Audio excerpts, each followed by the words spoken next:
Work on your strengths, work on your likings. It's one chance that you have, and that's the only chance you have to take. Talking to Values, yourself morals, and yeah. understanding yourself. Pune was a very competent center. In the wrong company, everything can go for a toss. Absolutely. Life provides a lot of opportunities. You just have to take them, and they should suit your temperament and lifestyle. Hi, I'm Commander Girish Konkar. I'm an ex-Indian naval officer. I was in the Indian Navy for about 22 years, and in the Navy I was a submariner.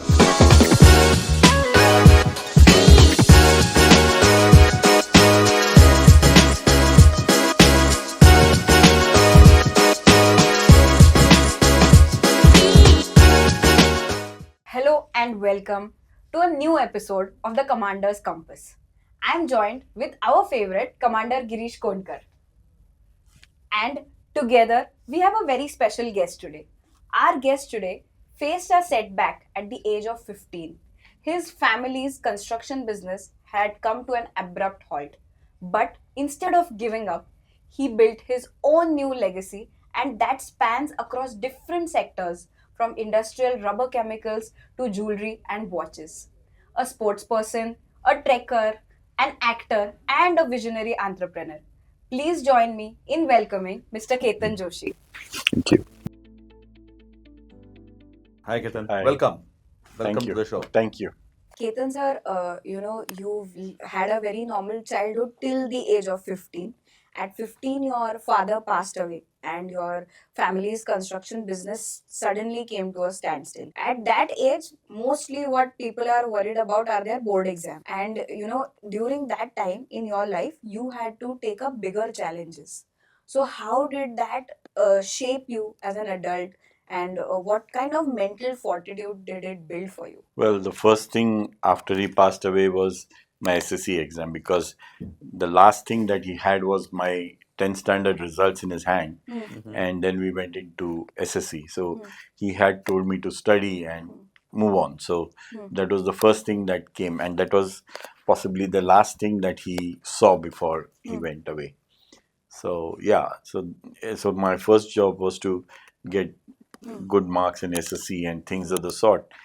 I was very fond of cricket, but then cricket took a side seat, and SSC was the main thing. We got marks in SSC, and that's how I built on. And then I somewhere vaguely remember that he had wanted to be a doctor.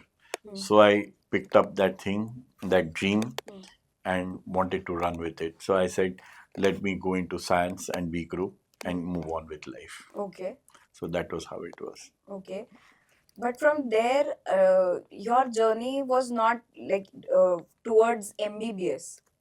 No, it was through MBBS, but unfortunately, what happened was I got good marks in SSC, but I did not get the necessary marks in interscience.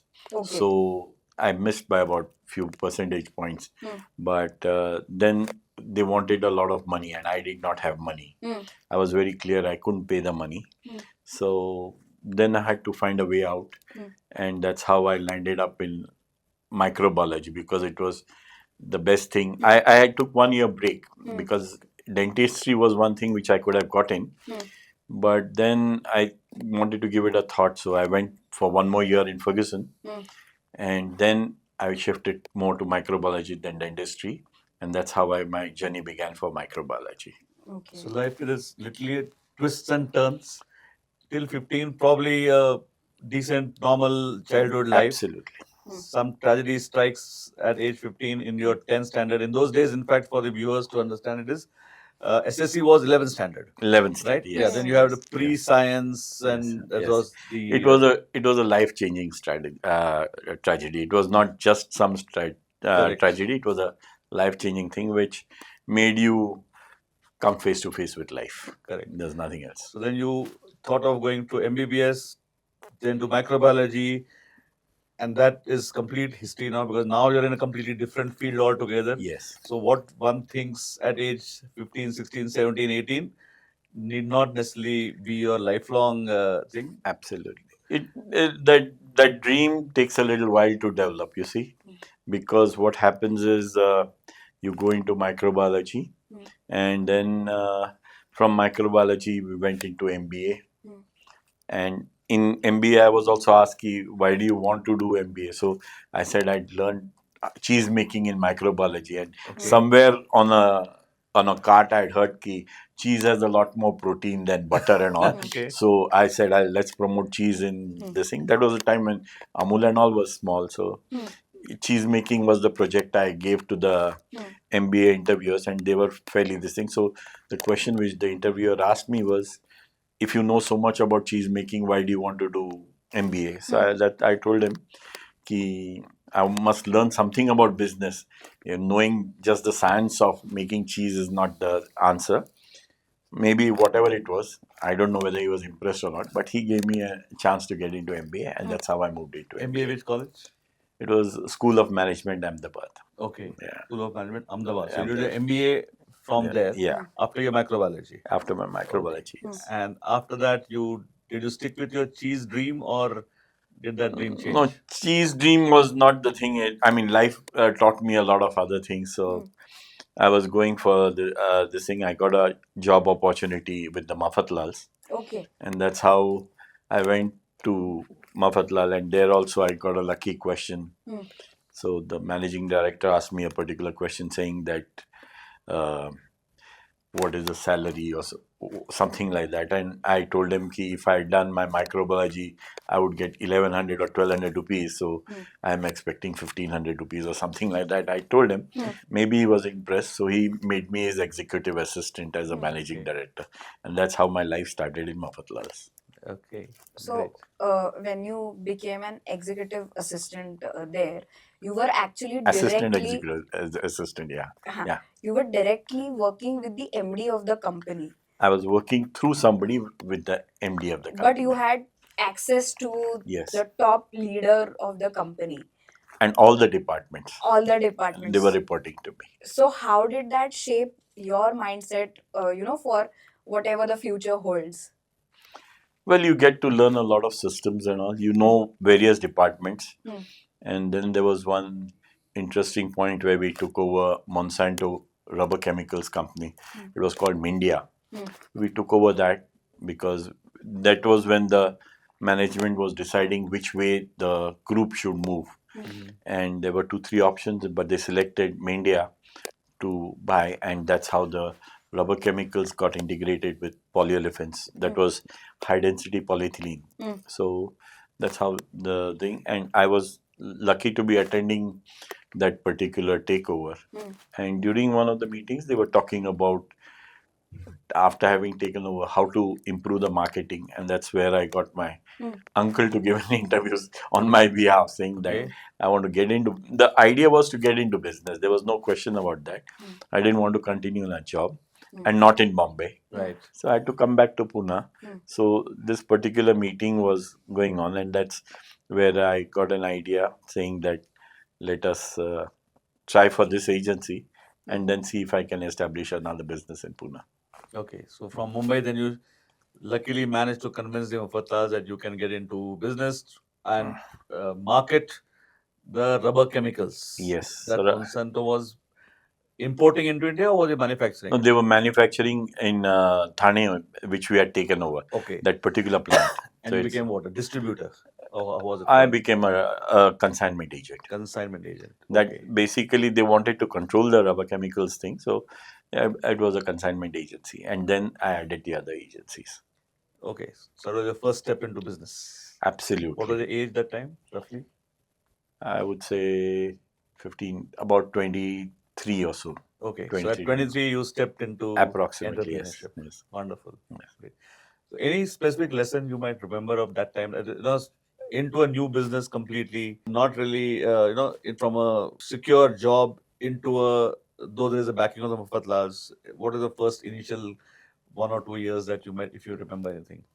See, basically, the idea was to come back to Pune. That was for sure, and the idea was to get into business. That was also sure. So because I went in for a name of the company, which was Vishwaraj. So it was a sort of a tribute to my grandfather and my father. My grandfather's name was Vishwanath. My father's name was Rajnikant. So that's how I coined the word Vishwaraj. Then we did the logo, emblem, and all. And we started off with all the products which I was handling for polyolefins. So we started with a effluent pipeline for Rathi, and then I sold a few the agriculture products for Okay. somewhere near Urli Kanchan. Okay. And that's where I kept on following up. I used to go on the scooter every day morning to Urli Kanchan because that particular farmer had given him the products, but he wasn't paying me. He said, until I get my um, crop back, I can't pay you. So I kept following up, and from 7,500, 1,500 rupees were left. And I still kept on going because it took me 2-3 months to follow up. Industry was no problem, but selling goods to agriculture in those days was a big problem. It was a gobar gas plant which we had done. So he said, finally, he showed me that, see, my dog has given puppies. You can take this Alsatian pup, sell 1,500 rupees and take your money. That's when I decided, no, I'll wait for the money, but I can't do this thing. That's how I gave up the agricultural business and focused on the rubber chemical side. And that's rubber chemicals in the meanwhile grew by itself. So it was okay. Now, starting any business, generally the thing is that you need a lot of capital to start a business. How did you manage the capital at that time? Any thoughts? I had no capital, and Okay. basically trading doesn't require so much capital. Luckily, there was a lot of trust which was built up. So I had a LIC policy which my father had left for 50,000 rupees, and the surrender value was some 10,000 or 5,000 rupees, Okay. and that was my capital. That was the only thing that I had, Okay. and that's how we started. So with that capital, you established it, and then the trading started. Trading started. And Yes. there were ups and downs always. As- Some profitable trades, some which, like this you mentioned, agriculture Yeah, one yes. went in loss. Yeah. As long as There the was a lot profit- of learning to be done. Right. And so yes, and that's how we moved on. And luckily, Pune was a very competent center for rubber technology, thanks to Mr. Vaidya and Swastik Rubber, who had set up a very good technical background for rubber products. And with Bajaj, Tata Motors, and Telco at that Telco, time, yeah. and Firodias, there was a lot of demand for this thing. Plus, defense also, the snowshoes and all, they were all developed by Mr. Vaidya. Okay. And subsequently Star Footwear and all those people came up, and that's where we started with the rubber technology base was very good. Okay. And you would supply the chemicals for. I would supply the chemicals, and I keep looking at other opportunities which I could add. So rubber technology is like cooking technology. You have one particular product and you keep adding, and you make a kirana shop out of Okay. rubber chemicals. So that's how we got into rubber chemicals. Ketan sir, we spoke about how the rubber industry was coming up in Pune thanks to Telco, Bajaj, and even orders like the army snow boots. Now, all of these are high stake situations and clientele. In these situations, what were the kind of leadership challenges you faced as part of the supply chain? See, the first and foremost was it was Mindia which was taken over, and it became a polyolefins rubber chemicals division, subsequently no-seal rubber chemicals division. The basic challenge was Bayer and ICICI and all were already established from Bombay. We were the first people who, in the management meet, we had decided we would operate from Pune. So our contact with the industry was that much more closer. We knew what the people wanted.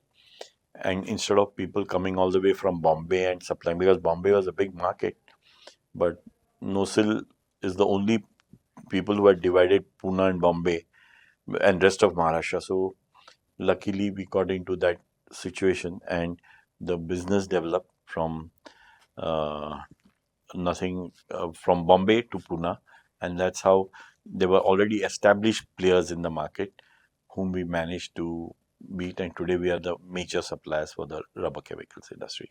Okay. And from there, you sort of moved towards Titan. So, how was that shift like? See, Titan was basically an emotional decision. in the sense I had lost my father when he was 15, and that was a very big lesson to learn because my mother became a widow at the age of 35, Okay. and she had no business knowledge or anything like that. She had no thing. And I had a whole lot of ladies in the house. I had my wife, my two daughters, my aunt, her daughters, and all. So I wanted, okay, rubber chemicals and all is one business, but we needed to have something for the ladies also. They should know something in case an emergency like this happened. Okay. So Titan was more of a decision from that point of view. It was a business for the ladies of the house. They should be able to handle it. And we went into that particular business, and luckily we got space. We had the a property at GM Road, and that's where we established a showroom. So one is you already had established business of rubber chemical. So did you were looking out for another business? How did Titan happen? But I mean, how did you come across Titan? It's a franchisee, am I correct? Yes, yes. So at that time, how many years ago was this? This was 1990. 89. 1989. Nine we signed up. Okay. 1990 we So how inaugurated. what was this that you looking out for some other business which could also be given by the ladies? Any thoughts on that? No, it was just that we had space on Jangli Maharaj Road, Mm-hmm. and uh, Titan people happened to come over there. Okay. And luckily for me, the vice president of Titan, who later on became managing director of Tata Motors also, Mr. Ravi Kant, he liked the place, Okay. and he wanted to make a statement out of that place, because on GM Road there was no everything was a retail market was at Lakshmi Road or Camp. There was no Right. other. Pune wasn't developed so much, and people said, why on GM Road do you want to go? But he was the one who said, no, I want to go with Titan. I mean, I want to go with this family, and we will set up a showroom, and that's how we So started. you already had established business, and Tata's came in there. They saw this, and they probably No, it was Dr. Sancheti's clinic. okay First, it was a orthopedic clinic of Dr. Sancheti. in your property. Yeah, in my property. Then Dr. Sancheti moved out, and his brother Madan Sancheti had his construction business. Mhm. I and my mom, we went and we spoke to Dr. Saab and said, can you give us a little bit of space? So he was very gracious enough to give us the space, Okay. because I had no money to give him. Right.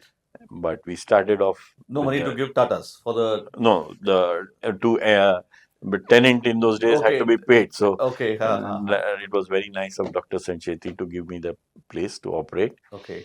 And then we selected this particular business because I wanted the ladies of the house Okay. to be involved in something where they could run in case there was an emergency, because we were traveling quite a bit. Okay. So that was the main decision for So Titan. Titan happened. At that Titan time, happened. Titan was just into watches. Titan was just starting watches, Okay. and they were looking for franchises. We were the third showroom in the Western region. And in those days, I think probably HMT was the only competitor or the only watches. HMT and Allwyn. Allwyn. Allwyn also had Okay. this thing, but Allwyn wasn't so much, but HMT was big. Okay. And Titan started off because of through HMT, and this was pre-liberalization. Oh yes, So it 1990. was still a license 19 permit Raj. Yes, So there were only two established watch brands, yes, and yes, Titan was the third one coming into it. yes. It was, if we really have to dwell into the history, it is like this: ki the Tamil Nadu Industries Association Mm-hmm. had a license for making watches Okay. in those days, Okay.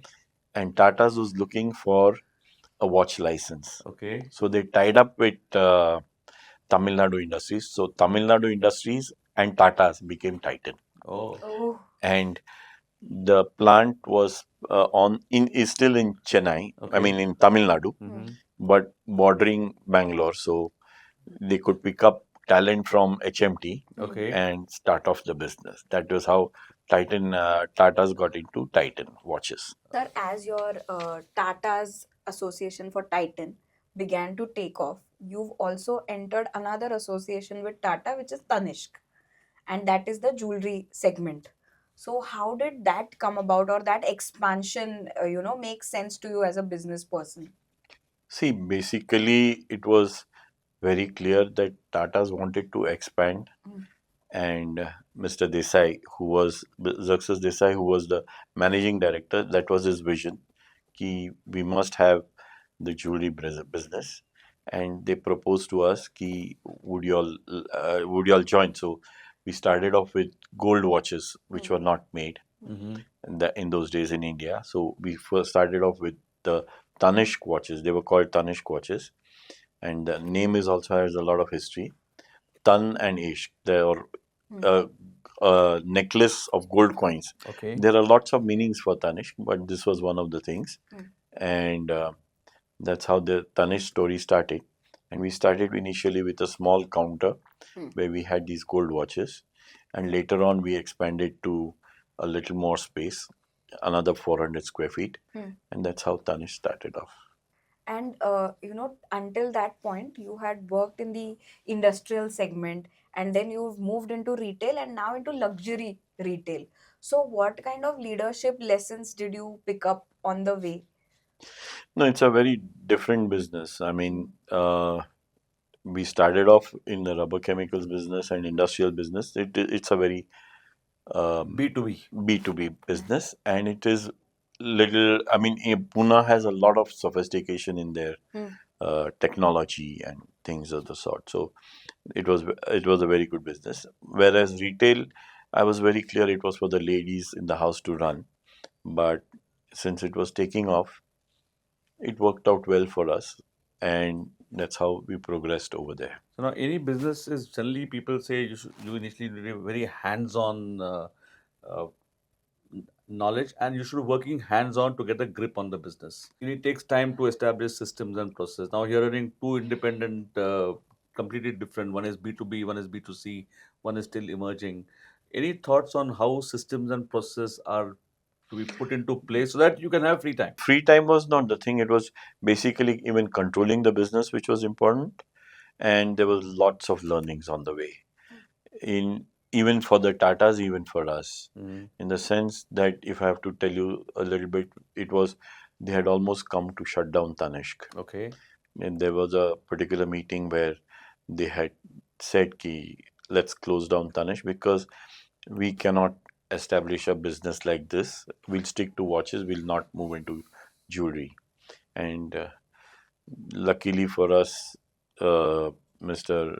Ratan Tata had already informed the management that possibly we will close it down. Okay. But there was a gentleman over there, a director who supported the idea of Tanish continuing with Tata and said, let's give them one more chance, one more year. And that's where the whole turnaround happened because there were lots of lessons to be learned in the sense that selling watches is you make them in Bangalore and you can send them out and they'll sell all over India.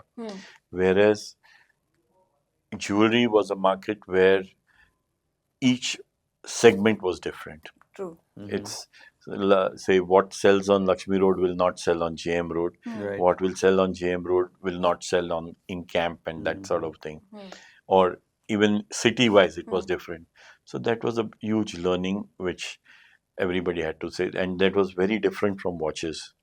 So it was a learning which it took a little while to learn, but the Tatas as a group learned it very well, and that's how Tanish took off. So your systems and process are given to you by Tatas, or do you have to create your own systems and process No. to maintain control and monitor it offline? How does it? How do you go about it? See, being a franchisee of Tanishq, most of the systems are controlled by them. Okay. Okay. There are what the implementation part is ours in the sense how much and how to implement is ours, whereas reporting and pricing and all that is still dictated by them and how we market. So the advertisements, the where to put the advertisements, they may ask us for an opinion, but what sort of cutouts to be put and all would be decided by them. So it's basically a partnership where we act as the local, and they act as the global. So that's how it works. So your systems and process are given to you by Tatas, or do you have to create your own systems and process to maintain control and monitor it offline? See, being a franchisee of Tanishq, most of the systems are controlled by them. Okay. There are what the implementation part is ours in the sense how much and how to implement is ours, whereas people who know the markets very Right. well. We have the contacts. We run the business on contacts, and they supply us with the systems and all, and which we follow. That's how it's controlled. Now, one more thing that comes to my mind is watches are good. I mean, but they can range from maybe 1,000 rupees to 10,000, maybe today a lakh or more also. But few of them will be lakhs. But whereas jewelry is a completely different ball game altogether. You have gold jewelry, you have diamond jewelry. Each piece would be in thousands. Probably most of them would be in lakhs. So it's a huge security risk that is there. While systems and processes are there, implementing them itself. So if you don't mind telling the viewers, because some of it may be, I don't know if they're trade secrets or something which should not be in the open forum, I don't know. But if anything is there which you might want to tell, how difficult or to control such inventory, it must be in crores in a shop. Yes, it's How is it done? What is goes into all that? yeah. First and foremost, there's a lot of security involved, which is at the ground level. Second part is also, if it relates to the question that you've asked, is what are the type of pieces which will move and which will not move. So there are certain designs which will move at a particular time, and that has been a huge learning experience, right from the customer's point of view as well as from the showroom point of view. So both the aspects have to jointly work in partnership, and that's how the market develops.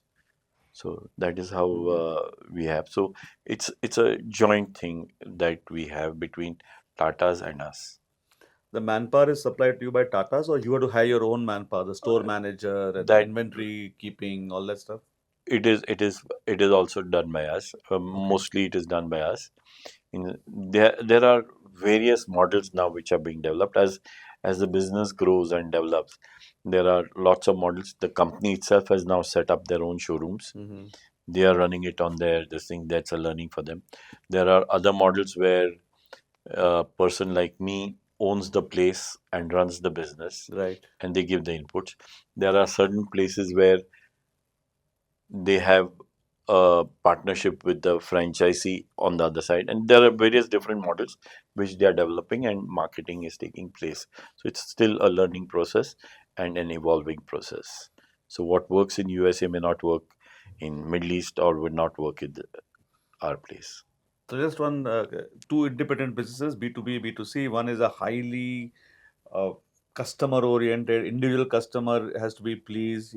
Each individual customer buys from thousands to lakhs to crores, maybe depending on marriage season. One is a B2B. Between these two, if you say, what are the major mindset leadership lessons for an entrepreneur thinking of getting into a business, whether it should be a trading business or whether it should be a B2C business? Any thoughts on that? How does a person decide what should I get into? It's a difficult question to answer. It's more by luck that you this thing, and you have to evolve your own systems. Okay. You have to learn your own way out, and that is how you have to this thing. Now B2B is a very set business, and location wise we are lucky that in Pune and rest of Maharashtra and all, it's very well documented and all. In north maybe little other aspects may come into place, but it works all throughout. Whereas B2C business that we are looking at, that has its own challenges, and it evolves. And luckily for me, in both the places, I have evolved along with my principles, whether it was Mafatlals or Tatas. I had to evolve with them. They were the ones who provided a lot of learning systems. We were giving them feedback, and that's how the business grew. So I wouldn't be in a position to select a business in that sense and say, "Ki, you work on this or don't work on this." It is you have to evolve. Like I couldn't sell pipes. I was very sure that if I have to move around in the agri market, it would be very difficult, and it was not a business which I could get into. So I had to shift out of that. So when Yeah. learning to say no to an opportunity, I mean, one opportunity is saying, okay, that's one market Yeah. is there, Yeah. but I am not made up for that market. That itself takes a lot of courage to say, I am not made for that market. I Yeah. can look at some other market. That itself is a big mindset, which, but Yeah. sometimes we get into a business by luck or by chance, or somebody offers it to you, so let me try it out. I've got into a lot of businesses, and there have been lucks which today have taken me where I've taken. It's a journey which you have to evolve. So, uh, being honest, being hardworking, having keeping your word, that is important. And slowly you build your trust and you build your reputation, and the business develops along with that. So we've done so many such podcasts before, and everything. One thing that comes up every time is trust. Trust between the principals, trust between the customer, trust between the buyer and the seller, trust between the industries. Anything you would like to add on? How do you develop the trust between, whether it's B2B or B2C? Well, B2B, it would be like, I mean, once they know that you stand by them. Right. There were times when some of the industry were shutting down because they did not have a particular um, ingredient to make the products in rubbers or something like that. Then they saw the effort that you put in, the Right. genuineness of the whole thing, and that's how the trust builds up. So over a period of time, the trust builds up. As far as the customers go, well, they also see the type of service that you provide, the honesty with you are talking about. And luckily for me, both the principals have been very upright and with a good reputation. So it's been it's a win-win situation for everybody all around. So it comes to your basic value system that a person, a business, a Yes. community has got. Yes. And to narrow down the value system, one thing would be commitment to the customer. Yes. Customer is the king. Absolutely. Customer is the one who pays your salaries. Yes. Okay, that is one thing that every Yes. businessman must Yes. learn. Yes. Second is how carry on any business with integrity and honesty. If you try any hera-fairy, you will gain. Always have short-term profits. Long-term, you'll have a total flop. That's Well, what I think. And Yeah. that's given because see, business is all about trust and faith and a relationship. The relationship is a very important point of the business. True. So how you develop a relationship, it can be anything. It can be a relationship between a husband and wife, father and son, whatever. Business is something like that. It grows along with time. You have to give it time to mature, but the ingredients are good, are right, then the end product is going to be always good. Sir, you have, like you stated, multiple businesses, and over the years, you handed over the polymer division of your businesses to your brother, and you focused fully on the retail part of it. How important was this decision, sort of to for your family dynamics or keeping your family relationships? That's a touchy question. Okay. So, well, it has to evolve, because the place that we had at Jangnima Road was a joint family property, and its development had certain in aspects where taking the whole family along at that time would have been difficult, and we hadn't evolved in management so much. Whereas rubber chemicals also had their own choices. So I think you have to leave it to the other person, whoever is in charge. You have to give him that much freedom to operate and work. So that's how the business is developed. uh, Apart from this, when we were speaking about your background, we spoke about how your love for cricket, your love for acting as well, and all of that. How does that play into your leadership or your journey as an entrepreneur? Well, difficult to say, but yes, cricket, of course, I was looking at all those things from a pure earning point of view. So there were not too many lessons which I had learned on the way. But if you look at it, talking to you now, also some of those lessons are the thing, being honest and the thing. That's about it, because somehow you draw to yourself in life things which are very relevant to you, and that if and those things gel, and then you move on, then success follows. So besides luck and all, it's you know drawing those right ingredients towards yourself. so we've heard of the movie called as the Accidental Prime Minister. You are one of those who became an accidental Ranji Trophy player. So anything on being an accidental Ranji Trophy player? Well, see, Loyola High School never had cricket as a subject. And luckily for me, I used to play at Deccan Gymkhana, and that's how somebody noticed over there and they said, would you like to play for Maharashtra schools? So I had to go to my principal and tell him, and he said, okay, I'll give you a little free time and you can go and practice for this particular Maharashtra school. So from Loyola High School, we used to cycle to Nehru Stadium, and he used to give us our last hour free. So we had to cycle all the way to Nehru Stadium. So And from that's Loyola to Nehru Stadium would be about half an hour cycle ride? More. Yeah, it was about half an About hour, half an hour cycle 20 ride. minutes or 25, Half an 30 hour minutes. roughly, yeah. Yeah, so yeah. Yeah. So then you go and you played over there. So you played for Maharashtra schools. Luckily, that didn't work out. Then I went to Ahmedabad, played for this thing, uh, Gujarat University, and then I managed to come to Mafatlals, which was in those days a very good side with everybody playing. So knowing the right people also helps, and that's how I got into the cricket. One Ashok Mankad was there, so he sort of got me on. He was on the 7th floor, I was on the 11th floor of Okay. Mafatlal Center. Then that's knowing the right people and luck also makes a big difference for a start. But once you're in it, then it is up to you and your capabilities. So that's how it works So out. as they say, luck can get you there, Yes. but it's ability and hard work and consistency that can Yes. keep you there or make you go higher. That is definitely on. You would see that in case of all these people who have succeeded, how they have thought of their game and how they have approached their particular lifestyle has been consistent. So you had a person who was very talented, and then you had Sachin Tendulkar, who was not so talented but still very consistent, who thought through his game and did. So that's how it's with life. You have to. Luck can take you up to so much. Beyond that is something which your talent takes you and your thinking. Right. So, any experiences of playing the games? Anything you'd like to share? Oh, yeah, it's funny.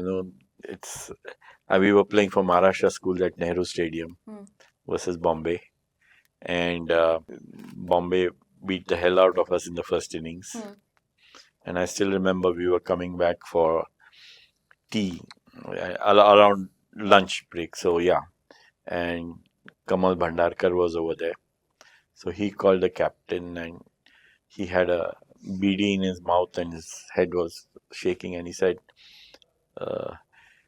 Atul Lagati was the captain, so he called him and said, Ki, you have Ketan in the side. Why did you take him if you don't want to give him the bowling? So I want Ki, you and the other person shouldn't be bowling. You should give him the bowling. And Lagate taking instructions from Kamal Bhandarkar was very big. And he said, otherwise you shouldn't have taken him. You have taken him and now use him properly, and this is the right time. And I remember I had got out, so there were a few people watching the match who were, when I went for fielding, they cursed me, they said, Kai out jhala, because of you we lost, and all sorts of things. And just after that, I came in along with the team, and then Atul Lagate gave me the new ball. And I don't know what happened. I got the Bombay people. It was one of the best spells that I bowled. Okay. Wow. So I got 4 wickets, 3 wickets at that time in the 15-20 minutes or so before they declared. And Kamal Bhandarkar had a very satisfied smile on his face. And once we went back, and the same people who were jeering me started clapping for me. Okay. So you could The make tables out, turned. yeah. So it totally turned, and that was one of the experiences which I've learned in life, which is a life lesson, which I still carry with me. I think Girish sir rightly mentioned about accidents happening in your life and you grabbing the opportunity from there on. Such a similar story exists, I think, relating to your trekking journey as well. So, could you take us through it? That was another thing. Yes, I was just having morning tea with some friends, and he said, "Would you want to come to Kilimanjaro?" I didn't even know what Kilimanjaro was, and I said, "Okay." And that's how we set off for Kilimanjaro, and we went to Africa and did the thing, and that got me into trekking. We were on the summit on 8/8/2008, and after that the trekking journey began, and I joined Rotary, and I met Girish, who has been a leader in this group as far as trekking and all goes. So it was a pleasure to be going with him, and I took every opportunity that I could get or I could take. Not only trekking, you're also into cycling. So anything on cycling? Well, you're as good as me knowing that, but it was a wonderful experience, I'm sure. And now we're planning a few other trips on cycle. Let's see how it goes. Because if it has to be organized, it has to be done well. And New Zealand was the best experience I think we've ever had. So just to tell the viewers, like he said, is Kilimanjaro. Somebody said during a tea that let's go to Kilimanjaro, and he went to Kilimanjaro. Same was the cycling journey. So one fine day, just on a trek, he said, "Let's go to New Zealand for cycling." 40 साल हो गए cycling नहीं किया हुआ है. Okay, and you're thinking of going to New Zealand for cycling. This was in 2018 January, and in January 2019, we did go to New Zealand for a 800 kilometers cycling ride of 9 days. I'm sure you enjoyed it. So, well, It was a great that's how- time, absolutely. I think life is like that. You have come into this world. You haven't come with some program or something like that. You just have to take whatever chances life has to offer and make the best of it. That's So how my things lesson work. from this is whenever Ketan Joshi says something suddenly, na, क्या ये करते हैं, just be careful. You might land up following him and doing it. Well, I haven't taken you in the wrong places. So it's okay. Yeah, that's fine. And you're also a good singer. Well, I just happen to have that the voice which has been good, and I've been trying to train it. So let's see how it goes. Yes. So any thoughts, if you remember Rohideshwar sometime in 2000, I forget the year now. Yeah. रात को 12, 1, 2 बजे you That is and the whole group which goes and enjoys, and I'm sure you know, because you were the one also who was in the lead. So yes, that's the motivation, and that's where I think the music really helps. In the songs that we have got, they're so beautiful for a night like that.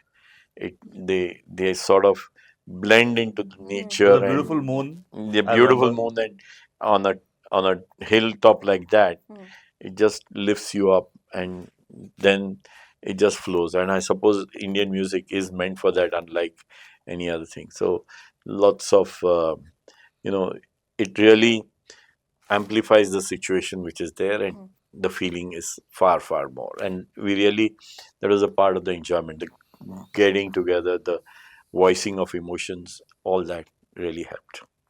So as you all can guess, it is not just about business or life and business and hard work. Like I say, only work and no play makes Jack a dull boy. So here is a person who handles two businesses, has been to a journey. At the same time, also does trekking, does cycling, is a good singer. So it's a holistic life that one should Well, I thank learn you from for you. I thank you for it. It's just God's gift, and the circumstances which people like you have built. And the company which I've kept has been really good. So people have been nice to bring me along on So that. company matters. Company definitely matters.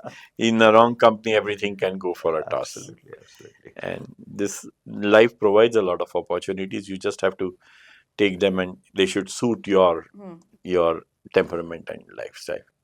Sir, if I had to summarize your life journey, it's all about taking the pivot. Whatever life is throwing at you, you're taking it on head on, and then moving forward with it in a way that is right for you. So, for young entrepreneurs or people who are right now on a journey and may have faced a setback, may have seen a failure, what type of advice would you give them? Well, analyze that failure, see if you can overcome it. Like, I couldn't sell pipes to agricultural market. That was very Hmm. certain. Whereas I got another opportunity. So the life will chuck options at you. Hmm. You have to select options which are helpful to you and build up on that. Hmm. So that is how things would work, and that's how it has been. So take the right decisions which are your heart and your soul says yes, let's take them. Hmm. Let's move forward with this. Hmm. We'll run with that Okay. in life. So anything you would like to add? Nothing. I think he's Hmm. given a full overview. Hmm. I'm sure the listeners would have, viewers will get a lot of things to take away from this. But It's a great try all story. those things and see what works for you and Hmm. implement that. And life is meant for all these things because you enjoy. I mean, it's a chance which you have been given in so many. It's a beautiful chance that you have been given. Hmm. Make the most of it. Okay, It's one not more going to be question I that. have. You've been practically to lots of countries in the world. I know you go every year, probably twice to various places. Tanish would have taken you around, saying, how would you advise to the Indian entrepreneurs vis-a-vis a foreign? I mean, being an Indian entrepreneur, how good or bad or difficult is it? Anything you want to say? Like India is in a growing place. The whole world is, we don't know what's happening. India seems to be doing 6, 7, 8%, as they say. We're talking about Viksit Bharat. So a young entrepreneur who's there, or old also, anything specific you'd like to say for them to have, what should they do? See, you have opportunities everywhere. Life chucks opportunities at you in every direction.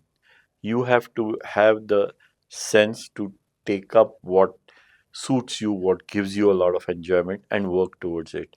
Like, it's not opening up a foreign market may not be suitable for me to move into, or it can be suitable to you when you are in that particular field in Pune.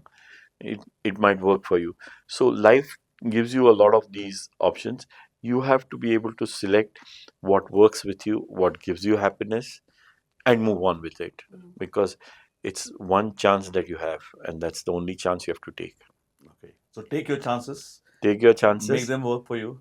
and be honest with Yeah. yourself. If you're honest with yourself, ki you're going to like this and this is what you want to do, But move anytime on. you feel that, okay, that may not be what working for you, have the courage to Have also pivot, Yes, definitely, because change you tack. ca- you can't you can't keep running after things which are a problem. So, Correct.